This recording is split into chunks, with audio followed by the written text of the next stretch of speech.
My dear student, यदि आप class 12th का स्टूडेंट है क्या, यदि आप क्लास 12th का स्टूडेंट हैं और 2025 में क्या है 2025 में बिहार बोर्ड इंटर का एग्ज़ाम देने वाले हैं, तो मेरे दोस्त आज का जो क्लास है आपके लिए बहुत ही स्पेशल है। क्या आपके लिए बहुत ही स्पेशल क्लास है, क्योंकि आज के क्लास में हम लोग क्या पढ़ेंगे, कुलोम का नियम के बारे में देखेंगे और आपको ऐसा बताएंगे, बिल्कुल टेक्निक और अच्छा से समझा करके बताएंगे कि दोबारा इसमें कभी दिक्कत नहीं होगा। तो चलिए हम लोग देखते हैं कि कुलोम का जो नियम है क्या है, हम लोग किसे कहते हैं, इसका फॉर्मूला क्या होता है, बिल्कुल आसान और बेहतरीन तरीका से। तो सबसे पहला क्या है, हमें यहाँ पे हेडिंग का निर्माण कर देना, क्या है, कुलोम का नियम। तो भाई कुलोम का नियम क्या है, इसी को हमको बताना है और इसी को हमें क्या करना है, पढ़ना है। तो सबसे पहले इसमें हम लोग क्या लिखेंगे कि दो आवेशों के बीच लगने वाला बल उन आवेशों के परिमाण, क्या उन आवेशों के परिमाण के गुणनफल के अनुक्रमानुपाती, मतलब कि समानुपाती, और उनके बीच की दूरी के वर्ग के व्युत्क्रमानुपाती होता है। उसके बाद हम क्या करेंगे, व्याख्या करेंगे, व्याख्या यहाँ लिख देंगे। उसके बाद लिखेंगे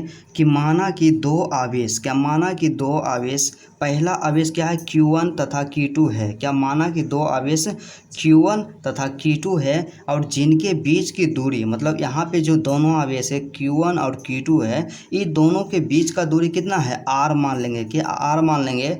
और दोनों आवेशों के बीच लगने वाला जो बल है, जो फोर्स है, उसे हम लोग क्या मान लेंगे, F मान लेंगे। तो कुलोम के नियम के अनुसार क्या होगा, तो सबसे पहले क्या करते हैं कि दो आवेश को मानते हैं। तो सबसे पहले यहाँ पे जो आवेश दिया गया है इसको हम मान लेते हैं Q1, और उसके बाद जो दूसरा आवेश यहाँ पे दिया गया है इसको मान लेते हैं क्या, Q2। मतलब क्या, दो आवेश दिया हुआ, पहला आवेश Q1 हो गया और दूसरा आवेश क्या हो गया, Q2 हो गया। अब क्या बोला है कि इनके बीच की दूरी, मतलब यहाँ पे जो दोनों आवेश है, दोनों आवेशों के बीच की दूरी कितना है, R है। क्या दोनों आवेशों के बीच की दूरी R है, और दोनों आवेशों के बीच लगने वाला जो बल है वो कितना है, F है। क्या लगने वाला बल कितना है, F है। और F यहाँ पे जो दिया गया है इसी को क्या करना है, फाइंड करना है, पता करना है, ठीक है। तो यहाँ से क्या है, तो कूलॉम के नियम के अनुसार यदि हम चलें तो कूलॉम का नियम क्या कहता है कि दोनों आवेशों के बीच जो बल लगेगा ने,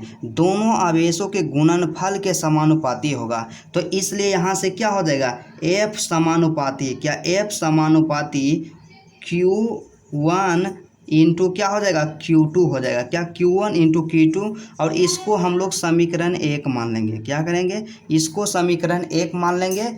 और उसके बाद दूसरा यहाँ पे क्या हो जाएगा कि दोनों आवेशों के गुणनफल के तो समानुपाती होगा बीच लगने वाला बल, लेकिन क्या होगा, उसके बाद दूसरा क्या बोला है कि उसके बीच, दोनों आवेशों के बीच जो बल लगेगा ने, दोनों आवेशों के बीच के दूरी के वर्ग के व्युत्क्रमानुपाती होगा। तो यहाँ से क्या हो जाएगा, F व्युत्क्रमानुपाती 1/r² कर देंगे। क्या 1/r², और इसको इक्वेशन 2 मान लेंगे, समीकरण 2 मान लेंगे, ठीक है। अब यहाँ से चलेंगे, अब यहाँ से लिखेंगे, क्या यहाँ से लिख देंगे हम लोग नाव। क्या यहाँ से नाव, और नाव का मतलब हम लोग जानते हैं क्या होता है, अब होता है, क्या होता है, अब। अब हम क्या लिखेंगे, समीकरण, क्या समीकरण, यहाँ से ध्यान दीजिएगा, समीकरण 1 तथा, क्या समीकरण 1 तथा समीकरण 2 से, क्या समीकरण 1 तथा समीकरण 2 से।